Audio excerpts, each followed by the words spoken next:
Vale da Carpinteira separa o centro histórico da Covilhã, vamos passar.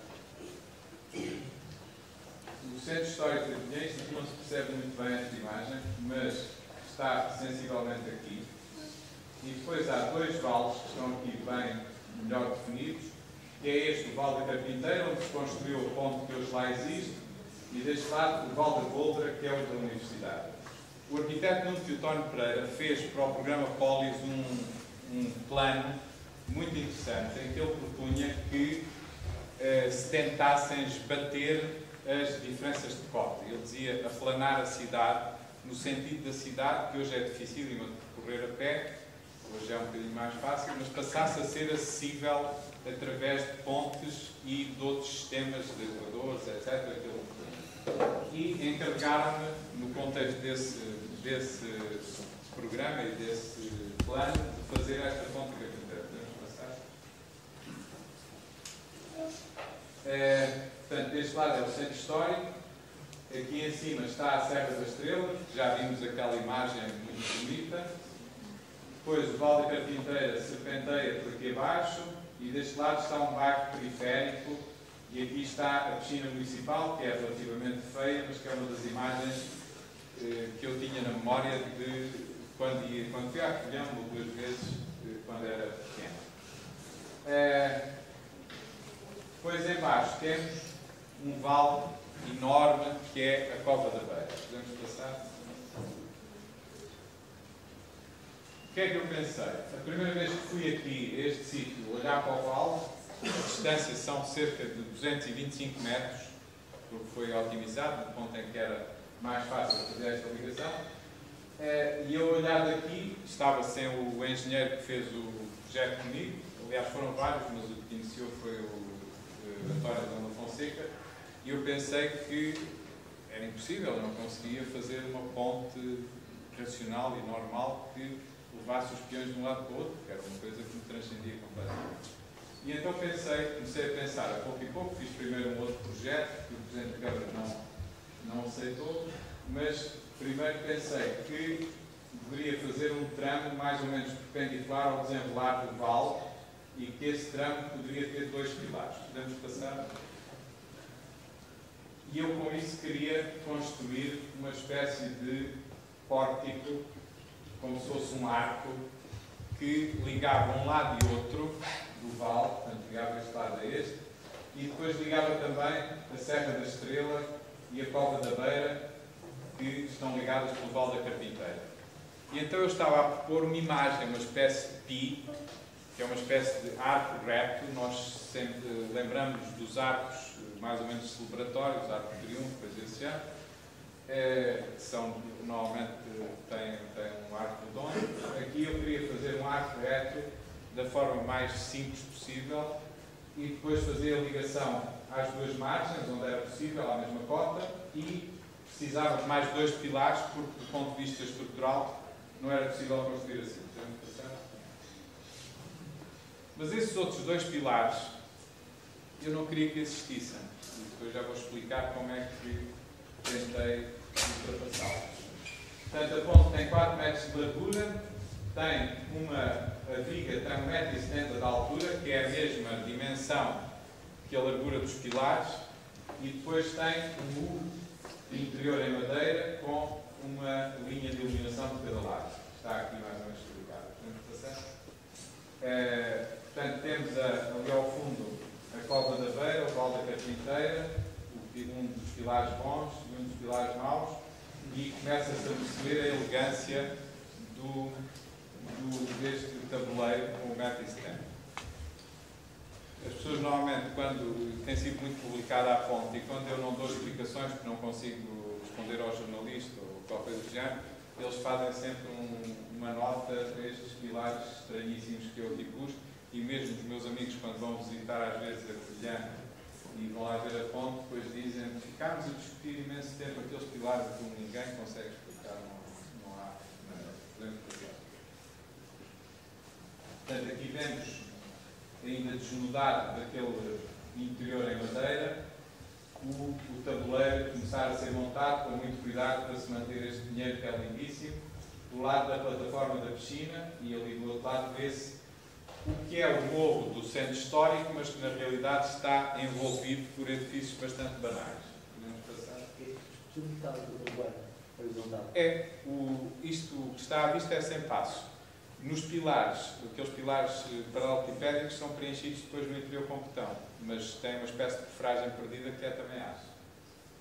Estes aqui são em betão, têm uma perfragem cilíndrica de betão e depois, para além de serem cilíndricos, têm esta espécie de espiral em pedra que indica o que eu quero que aconteça, que é as trepadeiras, a vegetação do vale, que já estão aqui plantadas, mas faz conta que é o vale, começa a recuperar este pilar para que ele cumpra esta ideia de não existir.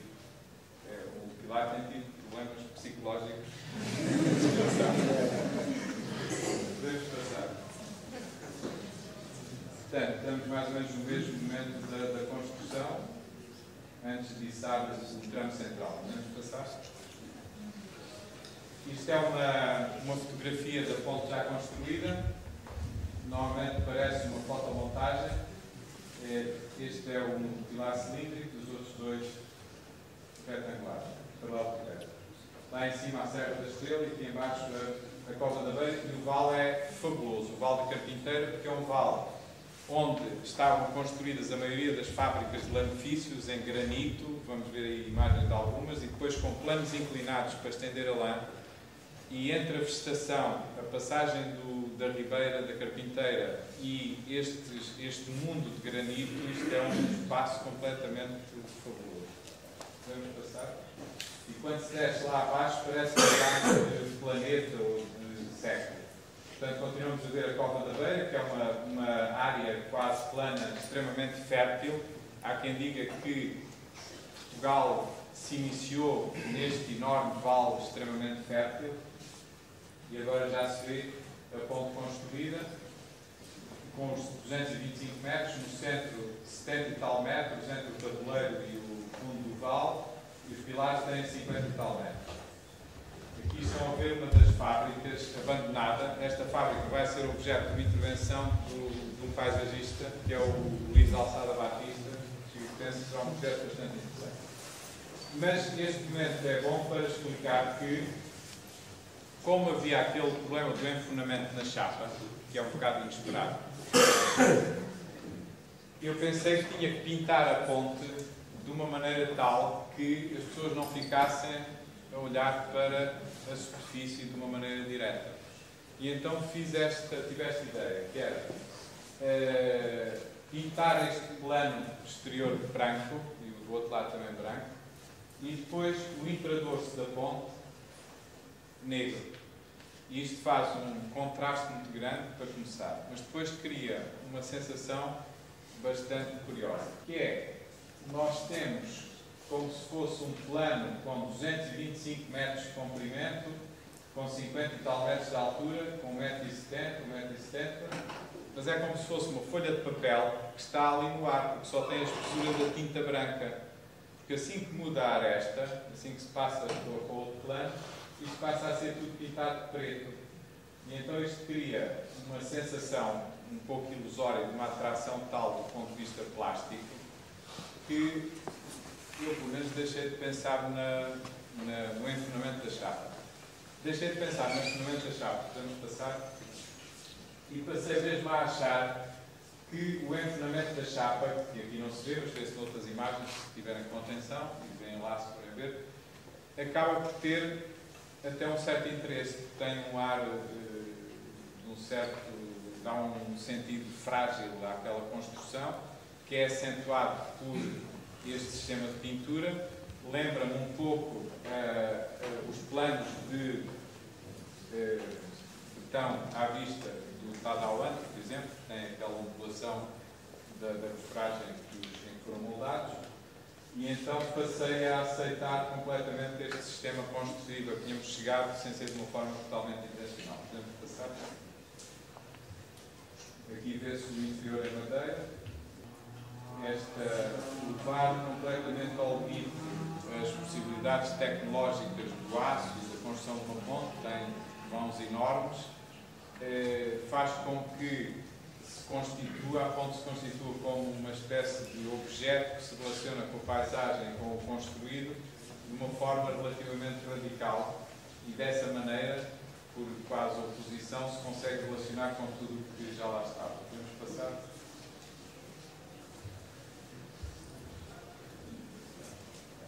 Depois o tabuleiro de madeira tem fisgas entre as tábuas, porque a chuva, quando cai, passa diretamente por baixo. E isso dá uma certa transparência, que agora aqui não se vê bem, mas que noutras fotografias se verá. Este é um outro trabalho de alto risco, já vão perceber porquê. Musealização da área arqueológica da Praça Nova do Castelo de São Jorge. Portanto, esta é a Praça Nova do Castelo de São Jorge, que foi sujeita às escavações arqueológicas durante 12 ou 14 anos. Houve uma iniciativa de construir aqui alguma coisa há 15 anos, assim, que levou a que se fizessem as escavações arqueológicas. As escavações arqueológicas desenrolaram-se, descobriram uma série de coisas muito interessantes, entre elas estas duas casas islâmicas com pátios no meio. Esta era a situação quando eu fui lá para iniciar o concurso. A EGA, que toma conta do castelo e dos outros edifícios da Câmara, tinha feito um estudo prévio e o concurso era para desenvolver o projeto de uma espécie de alpendre que protegia estas duas casas. Podemos passar? E as arqueólogas tinham feito esta conjectura, este desenho conjectural de como teriam sido as casas. E nós pensámos que podia ser interessante, em vez de ter um alpendre, pensámos fazer como sistema de proteção, construir uma espécie de maquete em tamanho natural destas casas. E isto é a maquete da zona antes da intervenção. O acesso faz por cima da muralha. A partir deste ponto, que é uma escada, vê-se o rio e vê-se este conjunto todo, que também nos parecia interessante que se mantivesse à vista. Portanto, esta é uma primeira experiência dessa maquete em tamanho natural. Portanto, este sistema é a ativação das terras que estão à volta, estabelece uma espécie de muro em aço corten em relação a este passeio revestido de basalto, e depois temos a zona em que se vai intervir perfeitamente definida, e ali temos, vai-se perceber daqui a bocadinho, a forma das duas casas que protegem e que ao mesmo tempo permitem que se imagine a espacialidade das casas que terão ali existido. Isto é um 3D que foi feito para um outro projeto, para o concurso do terminal, mas em que nós agora inserimos esta área aqui da Praça Nova. Podemos passar? Uma maquete já mais avançada da proposta, que depois tem coberturas translúcidas nas zonas que eram cobertas e que corresponde a uma simplificação daquela conjectura que as arqueólogas tinham feito, que é correta, mas que tem aspectos que não estão demonstrados e que, portanto, são um pouco imaginosos e que nós tentamos reduzir ao mínimo, simplificando, por exemplo, estas portas em relação àquelas que podemos passar. Isto é já depois de construído, estamos a chegar por cima da muralha, vemos o rio e temos aqui esta reconstituição. Podemos passar? Em cima temos, para proteger e fazer sombra, umas esteiras de madeira parecidas com as da estufa fria, foram feitas pelo mesmo carpinteiro que esteve a reparar as estufa frias. Agora, repare, esta intervenção, que neste momento foi até certo ponto consagrada, porque já teve prémios, já foi aceito pelos grandes especialistas em intervenções em zonas arqueológicas. Na altura em que se iniciou, fazia assim uma espécie de tiro no escuro, ou de aposta completamente sem rede. Ainda hoje nós podemos e devemos continuar a discuti-la e é bom que o façamos, porque senão isto também não tem grande piada. Mas vocês imaginem a dificuldade que foi dialogar e fazer com que tudo isto se construísse, porque ao mesmo tempo houve uma adesão muito imediata das arqueólogas, das pessoas que estavam ligadas a este processo, mas como isto ia contra todas as ideias e todos os cânones que estavam a ser utilizados até àquele momento, toda a gente tinha medo e tinha dúvidas e encontrava pretextos para que não se avançasse e para que não se construísse. Portanto, esta espécie de maquete está como se fosse em suspensão, em cima destas paredes, que estão na posição das paredes originais, mas que entretanto já foram um pouco reconstruídas, quase todas, pelas arqueólogas, para explicar um pouco melhor o que tinham encontrado. E nós encontramos 6 pontos em que não havia parede e onde pudemos colocar 6 apoios. E depois tudo isto é como se fosse uma viga suspensa, um sistema em aço, com revestimentos, que está em suspensão. E quando se vai lá, não sei que se anda a espreitar muito, não se consegue perceber onde é que está apoiado. Faz assim uma espécie de passe de magia. Depois a luz sai por baixo desta parede e a parede está sempre a 10, 15 centímetros das paredes existentes.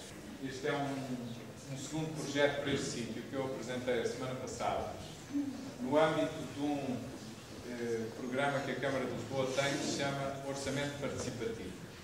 O Orçamento Participativo funciona assim: qualquer pessoa que vive em Lisboa pode propor um projeto ou uma intervenção até ao limite de 1 milhão de euros e depois são votadas pelo público e, se ganharem, são construídas. A Câmara disponibiliza 5 milhões de euros para uma série de iniciativas deste tipo. E então eu propus o seguinte: ao lado desta intervenção que estive a explicar, há um espaço que tem uns pinheiros lindíssimos, ao lado do castelo, que normalmente se chama Castelejo, e que funciona como parque de estacionamento para os moradores aqui dentro do castelo. Dá-lhes imenso jeito e, portanto, eles gostam imenso de ter ali os carros estacionados à sombra, mas nós descobrimos que se podem também estacionar ali fora sem grandes problemas e passar a Câmara a poder dispor deste espaço para fazer outras coisas. Desde que este espaço foi inaugurado, estão sempre a pedi-lo para fazer concertos, espetáculos de dança, N coisas. E a Câmara gostava de ter um espaço que estivesse já preparado para que esses espetáculos pudessem acontecer. Quando estamos aqui no chão, vemos o rio. E então eu pensei que uma estrutura tipo auditório exterior em madeira, reversível, que ficasse a olhar para o rio e para este conjunto de escavações, ruínas e para a nossa intervenção, poderia funcionar. Depois pode ter espaços de arrecadação por trás, tem um sentido efêmero e irreversível, é relativamente barato e funciona como ponto de partida para que se possam ali realizar espetáculos. Tal como nós aqui propusemos, tem uma capacidade para cerca de 400 pessoas e é uma coisa relativamente barata que cabe dentro daquele tipo de orçamento participativo.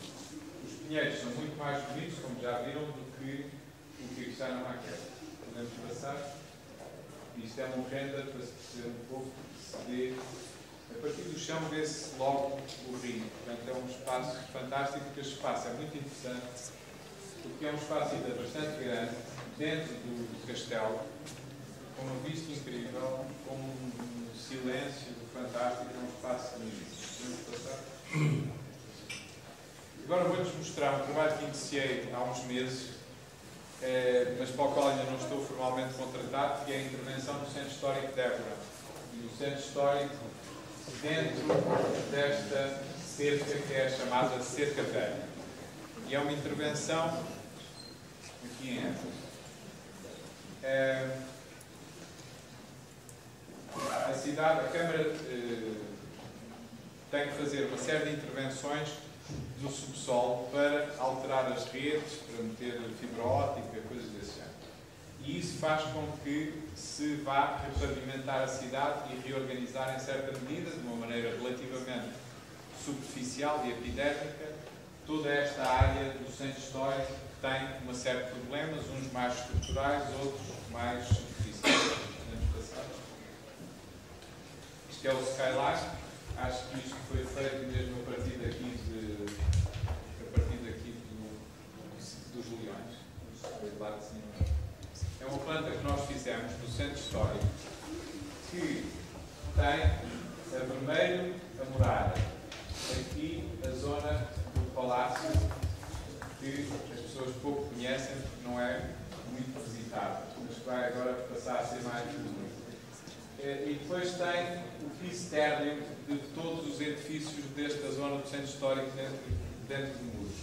Isto foi feito com a colaboração do Departamento de Arquitetura da Universidade de Évora, porque houve uma série de alunos que do ano passado, penso que o Pedro Oliveira, se não bem este, já tinham feito alguns destes levantamentos. Nós depois fomos à Câmara e nos cederam simpaticamente. Nós fomos à Câmara e obtivemos todos os outros que ainda não existiam e fizemos esta planta que aqui está com mau aspecto, mas que é fantástica. Toda a gente tem gostado imenso, nunca se tinha feito.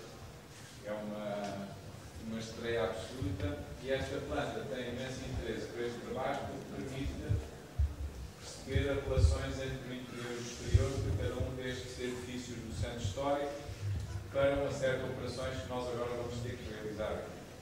Podemos passar? E então, aqui já estão algumas das propostas, mas continua a ver-se mal. Mas tem a ver, por exemplo, com a introdução aqui de um conjunto de graus que redefine este espaço mais ou menos côncavo de transição. A marcação com um pavimento um pouco diferente desta zona central, que é a zona do Fórum Romano, que aqui sobrepõem-se várias cidades. Nós temos andado com os arqueólogos a perceber tudo o que já foi investigado, a tentar tirar daí ensinamentos. Aqui vê-se já um pouco melhor alguns aspectos da proposta. Portanto, aqui estamos a ver aquelas escadas, depois há ali também um sistema de transição, e depois há um aspecto muito curioso que é o tratamento do espaço à volta do Templo de Viana e a maneira como é tratado também este espaço do Jardim de Viana. Vamos passar. Depois ver-se melhor no marca. O professor Ribeiro Teles, na altura em que houve um outro estudo para o centro histórico, veio cá umas sessões de discussão sobre esse trabalho e disse uma coisa muito interessante que eu achei que era verdadeiramente pertinente, e que é que o centro histórico de Évora, tal como outros centros históricos que nos vêm à memória, deve ter uma leitura não só no seu interior, a partir de dentro, mas também a partir de fora. E ele dizia que há árvores que habitualmente marcam as zonas altas dos centros históricos das cidades europeias, sobretudo do Sul, e que nos fazem imediatamente relacioná-las umas com as outras.